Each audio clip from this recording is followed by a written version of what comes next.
प्यारे बुजुर्गों, माताओं, भाई और बहनों,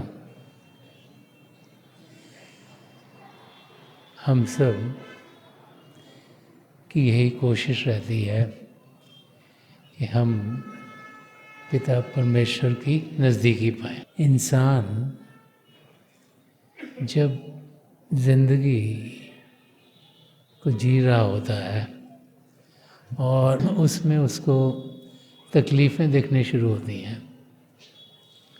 तो वो पूरी कोशिश करता है कि वो तकलीफ़ें दूर हों, और अपनी पूरी कोशिश करने के बावजूद बहुत सी बार हम देखते हैं कि वो तकलीफ़ें दूर नहीं होती। और जब हमसे कोई हमारी तकलीफ़ दूर ना हो तो हम जो हमारे नज़दीकी हैं उनकी मदद मांगते हैं। बच्चे माँ बाप से मदद मांगते हैं, माँ बाप बच्चों से मदद मांगते हैं, और जो भी रिश्तेदार हों जिनके साथ हम काम करते हैं शायद वहाँ से हम मदद लें। और उनसे मदद लेने के बावजूद भी हम देखते हैं कि वो तकलीफ़ अभी जा नहीं रही। तो जब हम उस स्टेज पर पहुंचते हैं जबकि हमें ये लगना शुरू हो जाता है कि तकलीफ़ें हमारा सब कुछ करके भी दूर नहीं जा रही, तब हम पिता परमेश्वर को याद करते हैं। हमने सुना होता है कि प्रभु सबके दुखों को हरते हैं। हम ये भी बचपन से सुनते चले आते हैं कि प्रभु हर पल हर क्षण हमारी मदद करते हैं। हम सुनते हैं लेकिन उसका हमने अनुभव नहीं किया होता। तो हमारी कोशिश होती है कि हम प्रभु की नज़दीकी पाएं। और जब जब हम प्रभु की नज़दीकी पाने की कोशिश करते हैं तो सबसे पहले तो हम अपने धर्म ग्रंथों को पढ़ते हैं, फिर अपने धर्म स्थानों पर जाते हैं, क्योंकि हमें यही लगता है कि वहाँ पर जाकर हमें प्रभु की नज़दीकी मिलेगी। और जब भी हम अपने धर्म स्थानों पर जाते हैं तो हमें बड़ा सुकून मिलता है, शांति मिलती है, आराम मिलता है, और हम कोशिश करते हैं कि हमारी तकलीफ़ दूर हो, हमें पिता परमेश्वर की नज़दीकी मिले। अब प्रभु की नज़दीकी का अनुभव कैसे करें? प्रभु को इन आँखों से हम देख नहीं पाते, प्रभु के शब्दों को इन कानों से हम सुन नहीं पाते, और जो बाकी इंद्रियां हैं जिनके घाट पर हम जी रहे हैं उनके ज़रिए भी प्रभु का अनुभव हमें होता नहीं। तो उस स्टेट पर पहुंचकर जबकि हम पिता परमेश्वर को जानना चाहते हैं, पहचानना चाहते हैं, और वो हमें दिख नहीं रहे, ना ही हम उनको सुन पा रहे हैं, तो फिर इंसान क्या करे? संत महापुरुष जब भी इस धरती पर आए हैं वो बार बार हमें समझाते चले आए हैं कि प्रभु को हम जान सकते हैं, देख सकते हैं, पहचान सकते हैं, उनकी आवाज़ को सुन सकते हैं।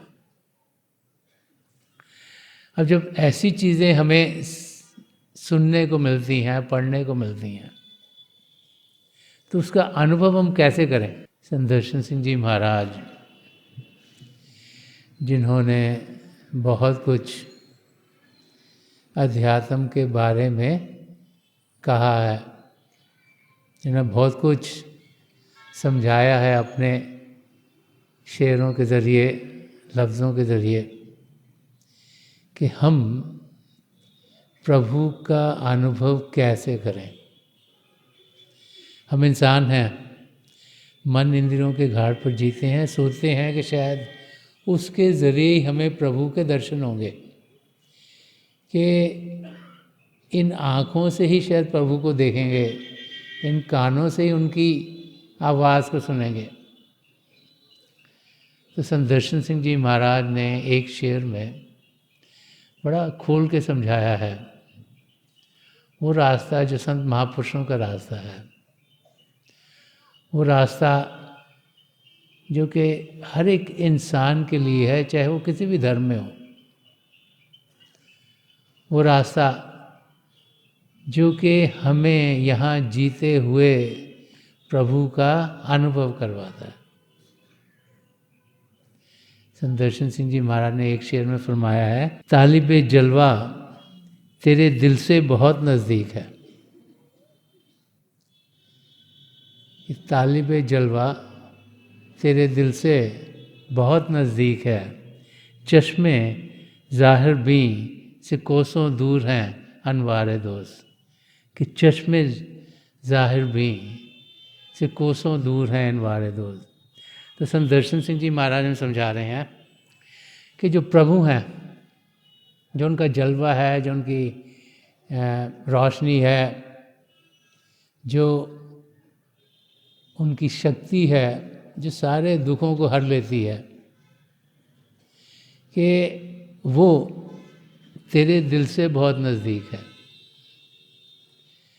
जब संत महापुरुष दिल की बात करते हैं तो वो उस दिल की बात नहीं कर रहे जो कि हार्ट बीट कर रहा है, जो कि खून का दौरा हमारे आर्टरीज में भेज रहा है। वो हमारी आत्मा की बातचीत करते हैं। वो आत्मा जो इस शरीर को जान दे रही है, वो आत्मा जो प्रभु के प्रेम से भरपूर है, वो आत्मा जिसका अगर हम अनुभव करेंगे तो फिर परमात्मा का अनुभव हम खुद ब खुद कर लेंगे। पहले सेल्फ रियलाइजेशन, फिर गॉड रियलाइजेशन। पहले तो हम जाने कि हम हैं कौन। असलियत शरीर में नहीं, शरीर के किसी भी ऑर्गन में नहीं, ये सब एक मशीनरी है। असलियत हमारी आत्मा में है। वो शक्ति है, वो पावर है जो इस शरीर को जान दे रही है। तो उस आत्मा का अनुभव हमें करना होगा, और उस आत्मा का अनुभव जब हम कर लेंगे तो फिर परमात्मा का अनुभव हमें ज़रूर होगा। तो संत दर्शन सिंह जी महाराज समझा रहे हैं कि जो प्रभु की रोशनी है, जिससे कि हमें सदा सदा का सुख चैन मिलता है, जिससे हमारी समझ सही होती है, जिससे हमें प्रोटेक्शन मिलती है, ताकि हम इस दुनिया की ऊंच नीच में से आसानी से गुजर जाएं। वो सब हमारे अंदर है, हमारी आत्मा के बहुत करीब है। आत्मा इस शरीर को जान दे रही है। तो संत दर्शन सिंह जी महाराज समझा रहे हैं कि जो प्रभु की शक्ति है, जो पिता परमेश्वर हैं, वो कहीं ईंटों की दीवारों की जो बिल्डिंग्स हैं उनमें नहीं, हम सबके साथ हैं, कण कण में समाये हुए हैं। उन्हें हम जान सकते हैं, पहचान सकते हैं, उनके दर्शन कर सकते हैं, उनकी आवाज़ को सुन सकते हैं, अगर हम बाहर की दुनिया से ध्यान हटाकर अंदर की दुनिया में बढ़ेंगे। तो संत दर्शन सिंह जी महाराज समझा रहे हैं कि हे इंसान, तू प्रभु को ढूंढ रहा है और पिता परमेश्वर तुम्हारे भीतर हैं। और अगली लाइन में समझा रहे हैं कि चश्मे ज़ाहिर भी से कोसों दूर हैं अनवारे दोस्त। कह रहे हैं जो चमड़े की आंखें बनी हुई ना, ये फ्लैश और ब्लड की बनी है, कि इन आँखों से पिता परमेश्वर बहुत दूर हैं। उनसे जिनसे रोशनी आ रही है उनको यहाँ दोस्त कहा गया। ये बड़ा इंटरेस्टिंग है कि जब हम संत महापुरुषों के वचनों को पढ़ते हैं तो उन्होंने जो दोस्त का वर्ड है इसको दो तरीके से इस्तेमाल किया गया। एक तो जो संत महापुरुष हैं वो अपना दोस्त पिता परमेश्वर को पुकारते हैं। संत दर्शन सिंह जी महाराज ने एक जगह और फरमाया कि लौट आए हैं यार के दर से, वक्त ने जब हमें पुकारा है। तो उनको दोस्त कहें, यार कहें, वो एक संत महापुरुष जब दोस्त की बात करते हैं तो पिता परमेश्वर की बात कर रहे हैं। और जब ये लिखा गया है हम लोगों के लिए जो कि प्रभु को जानना चाहते हैं, प्रभु को पहचानना चाहते हैं, तो फिर दोस्त हमारे सदगुरु के लिए भी उन्होंने कहा हुआ है। क्यों? क्योंकि एक वाक्य है जो समझाता है कि कैसे जब हम जी रहे होते हैं तो हमारी ज़िंदगी में क्या होता है।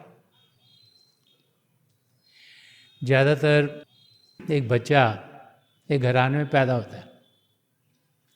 जब पैदा होता है तो उसके माँ बाप, उसके भाई बहन, अगर उनको बड़ी खुशी होती है और बच्चा उस माहौल में पलना शुरू हो जाता है।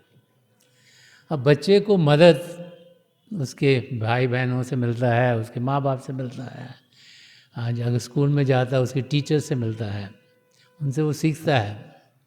सीखता क्या है? सब दुनिया की चीज़ें, ताकि इस दुनिया में वो अपने आप को संभाल के रख सके। उसका ध्यान शुरू से बाहर की चीज़ों में लगाया जाता है, क्योंकि ज़्यादातर यही समझा जाता है कि इसकी इंटेलिजेंस ज़्यादा होगी तो ये इस दुनिया में अच्छा करेगा। तो बच्चा बड़ा हो जाता है, पढ़ता लिखता है, उसकी या जॉब लग जाती है या वो बिज़नेस करता है, और जैसे कुछ फाइनेंशियल इस्टेब्लिश है उसकी शादी होती है। अब वो जो माहौल था उसके घर में, जो उसके माँ बाप के साथ नज़दीकी थी और जो उसके अंग संग एक दूसरे को सब मदद करते थे, जब उसकी शादी हो जाती है, बहुत सी बार आजकल के ज़माने में बच्चों की नौकरियां शायद ऐसे जगह लग जाएं जहाँ पर माँ बाप ना रहते हों, और बच्चों की बेहतरी के लिए हम अपने बच्चों को अपने घर से भेज देते हैं बाहर, चाहे वो भारतवर्ष में कहीं जाएं, चाहे भारतवर्ष से बाहर जाएं। तो क्या होता है कि वो जो घर है जिसमें वो बच्चा था, उसकी रौनक थी और उसकी मदद एक दूसरे को करते थे। पेरेंट्स बच्चे की मदद करते, बच्चे पेरेंट्स की मदद करते थे। तो टाइम के साथ जैसे जैसे बच्चे अलग अलग जगह में रहने शुरू हो जाते हैं तो उस घर में माँ बाप अकेले रह जाते हैं। अकेलापन उनको आना शुरू हो जाता है। उनको याद आती है कि बच्चे होते थे, ये रौनक होती थी, ये होता था, लेकिन माँ बाप रह गए। अनफॉर्चुनेटली टाइम के साथ अगर माँ बाप में से एक की फिजिकल डेथ हो जाए तो उसका पार्टनर रह जाता अकेला। तो लाइफ में इंसान को बड़ा अकेलापन लगता है। उस समय इंसान को लगता है मुझे कोई मदद करने वाला नहीं है, मेरी तकलीफ़ों को कोई शेयर करने वाला नहीं है, और ज़िंदगी उस इंसान की बड़ी मुश्किल हो जाती है। तो एक वाक़या है, ये एक छोटे से बच्चे का है। वो बच्चा, आजकल का टाइम है, पहले तो होता था बच्चे पैदा होते थे, माँ बाप स्पेशली माँ बच्चे को अपने साथ ही अपनी चारपाई पे या बेड पे रख के सुलाती थी। आजकल तो ये कहते हैं बच्चे बड़े हो इनको अलग रखो, इनको फटाफट स्लीप एड भी बुलाओ, वो बताएंगे इनको सुलाना कैसे है। तो चीज़ें बहुत बदल रही हैं। तो आजकल जनरली क्या है, बच्चे एक कमरे में सो रहे होते हैं, माँ बाप दूसरे में होते हैं, क्योंकि लगता है कि बच्चों को इंडिपेंडेंस चाहिए ताकि इनकी डेवलपमेंट हो और ये जल्दी जल्दी अपने पैरों पे खड़े हों। तो एक बच्चा था, सो रहा था तो उसको रात को कोई सपना सा आया होगा, उठ गया, बड़ा डर लगा। उन्होंने अपनी माँ को पुकारा कि माँ मुझे बहुत डर लग रहा है। तो माँ दूसरे कमरे में थी।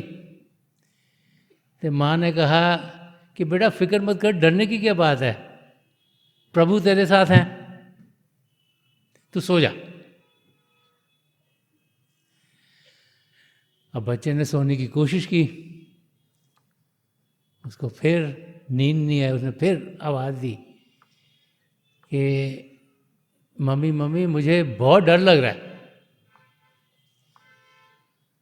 तो माँ ने फिर जवाब दिया, तू फिक्र क्यों कर रहा है, मैं तो हूँ इस कमरे में पास में, तू फिक्र बिल्कुल मत, तू सो जा, तो प्रभु तेरे साथ हैं और मैं भी यहाँ इस कमरे में हूँ, तो डर किस बात का है। बच्चे ने फिर कोशिश की सोने की, उसको फिर नींद नहीं आई। उन्हें फिर आवाज़ दी, कहा कि मम्मी मम्मी मेरे को बहुत डर लग रहा है, तो मैं क्या करूं। तो माम ने उसको फिर जवाब दिया कि तू क्यों छोटी छोटी चीज़ों से डर रहा है, तू ना आंखें बंद कर और प्रभु को याद कर, तो तेरे को कोई डरने की बात नहीं है, तू सो जा। तो बच्चे ने जवाब दिया कि ये तो ठीक है कि मैं प्रभु को याद करूं, और मेरे को ना कोई मेरे साथ चाहिए। जब मैं पहले होता था तो मेरे साथ सोती थी, मेरे को साथ में चाहिए ताकि मुझे लगे कि कुछ शरीर है, मैं हाथ लगा के देख सकूं, कि मैं जान सकूं कि मेरे साथ कोई है। तो वो हालत हमारी भी हो जाती है। हम भी चाहते हैं कि हमें कुछ प्रभु दिखें, हम उनकी नज़दीकी पाएँ। तो फिर संत महापुरुष हमें समझाते हैं कि जब शिष्य है जो प्रभु को जानने की कोशिश कर रहा है, प्रभु को पहचानने की कोशिश कर रहा है, उसका जो अकेलापन है वो दूर कैसे होगा। दुनिया में तो हम देखते हैं एक एक एक के हमारे साथ छूटते चले जाते हैं। छोटे बच्चे होते हैं, भाई बहन हमारे अंग संग होते हैं, माँ बाप अंग संग, बड़े हो जाते हैं, पति पत्नी अंग संग होते हैं, और बड़े होते हैं हमारे बच्चे अंग संग रहते हैं। टाइम के साथ एक न एक कोई इधर चला गया, कोई इधर चला गया, और पति पत्नी में से जब एक चले जाता है तो अकेलापन और भी बढ़ जाता है। तो उस अकेलेपन को दूर कैसे करें इंसान, क्योंकि किसी के पास टाइम नहीं है, बच्चे अपने बच्चों को संभाल रहे हैं, वो हमारा क्या फिक्र करेंगे। तो इंसान जब अकेलेपन में होता है तो उसे प्रभु की उस वक्त ज़्यादा ज़रूरत लगती है, और प्रभु को इन आँखों से देख नहीं सकता, कानों सुन नहीं सकता, तो कैसे वो जाने कि प्रभु उनको पास हैं उनके ख्याल करने के लिए। इसीलिए बार बार बार हमें समझाया जाता है कि इन आँखों से, इन कानों से हम महापुरुषों की नज़दीकी पा सकते हैं, और जब उनकी नज़दीकी पाते हैं तो हमारे अंदर वो भाव आ जाते हैं कि कोई हमारी मदद करने वाला है। और इसीलिए बार बार बार जब हम महापुरुषों के लफ्ज़ों को पढ़ते हैं, हमें यही समझाते हैं कि प्रभु हैं, हमारे भीतर हैं, उनको हम जान सकते हैं, पहचान सकते हैं, भारी आँखों से नहीं, इन भारी कानों से नहीं। अगर हम इस शरीर से ऊपर उठने की कोशिश करेंगे, इस शरीर के अंदर जाएंगे और जो अंदर की दुनिया है उसमें बढ़ेंगे। इसीलिए बार बार बार हमें समझाया जाता है कि जब हमें नाम की देन मिलती है तो ये जो शिव नेत्र है, 10वां द्वार है, ये हमारी सदगुरु की दया मेहर से खुलता है।